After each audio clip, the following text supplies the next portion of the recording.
କର୍ମ ତିନି ପ୍ରକାର କ୍ରିୟମାଣ, ସଞ୍ଚିତ ଓ ପ୍ରାରବ୍ଧ। ବର୍ତ୍ତମାନ ଯେଉଁ କର୍ମ କରାଯାଉଛି ତାହାକୁ କ୍ରିୟମାଣ କର୍ମ କୁହାଯାଏ। ଇହ ଜନ୍ମର ଅତୀତରେ କିମ୍ବା ପୂର୍ବ ମନୁଷ୍ୟ ଜନ୍ମ ଗୁଡ଼ିକରେ ଯେଉଁ କର୍ମ ସଂଗୃହୀତ ହୋଇଥାଏ ସେଗୁଡ଼ିକୁ ସଞ୍ଚିତ କର୍ମ କୁହାଯାଏ। ସଞ୍ଚିତରୁ ଯେଉଁ କର୍ମ ଗୁଡ଼ିକ ଫଳ ଦେବା ପାଇଁ ଉନ୍ମୁଖ ହୋଇଗଲେଣି, ଅର୍ଥାତ୍ ଜନ୍ମ, ଆୟୁ ଓ ଅନୁକୂଳ ପ୍ରତିକୂଳ ପରିସ୍ଥିତି ରୂପେ ପରିଣତ ହେବା ପାଇଁ ସମ୍ମୁଖକୁ ଆସିଗଲେଣି, ସେଗୁଡ଼ିକୁ ପ୍ରାରବ୍ଧ କର୍ମ କୁହାଯାଏ। ବ୍ୟାଘ୍ର ଘଞ୍ଚ ଜଙ୍ଗଲରେ ସନ୍ତୁଷ୍ଟ ରହେ। ସିଂହ ଗହନ ଗୁମ୍ଫାରେ ରହିବାକୁ ପସନ୍ଦ କରେ। ହଂସ ପ୍ରସ୍ଫୁଟିତ ପଦ୍ମକୁ ବାଞ୍ଛା କରେ। ଶାଗୁଣା ଶ୍ମଶାନରେ ରହିବାକୁ ଭଲ ପାଏ।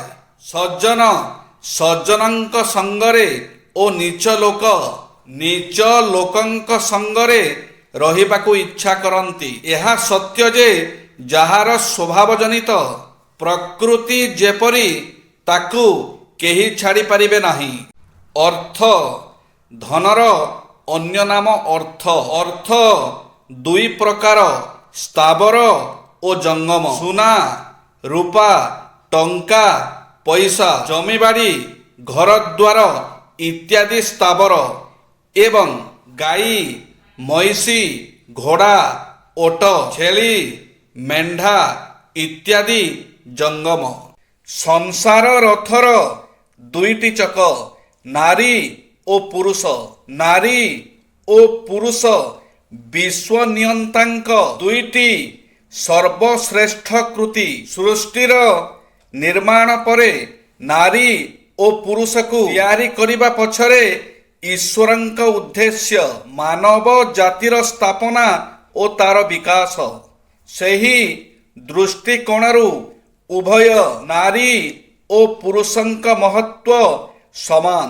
ସଂସାର ଗଢ଼ିବା ପାଇଁ ଉଭୟଙ୍କ ଭିତରେ ବୁଝାମଣା, ପ୍ରେମ, ଆଦର, ସମ୍ମାନ ଓ ସହନଶୀଳତା ଭଳି ଗୁଣର ଆବଶ୍ୟକତା ରହିଥାଏ। ଯେଉଁମାନେ ଏହା କରିବାରେ ସଫଳ ହୁଅନ୍ତି ତାଙ୍କର ସଂସାର ପୂରି ଉଠେ।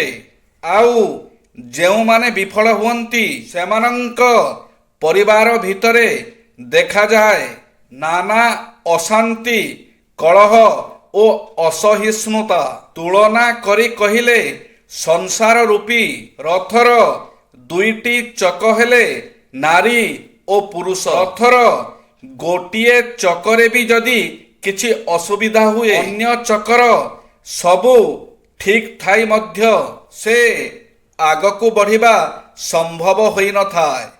ପରିଣାମ ରଥ ତ ଚାଲିବା ଦୂରର କଥା, ଅଳ୍ପ ବାଟ ଗଡ଼ିବା ବି କଷ୍ଟକର ହୁଏ।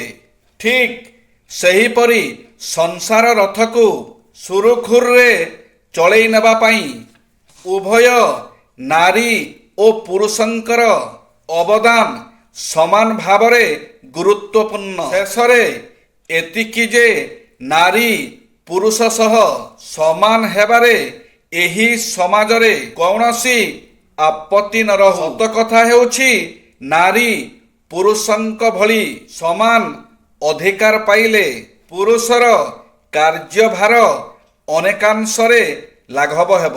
ଜୟ ଶ୍ରୀ ଜଗନ୍ନାଥ।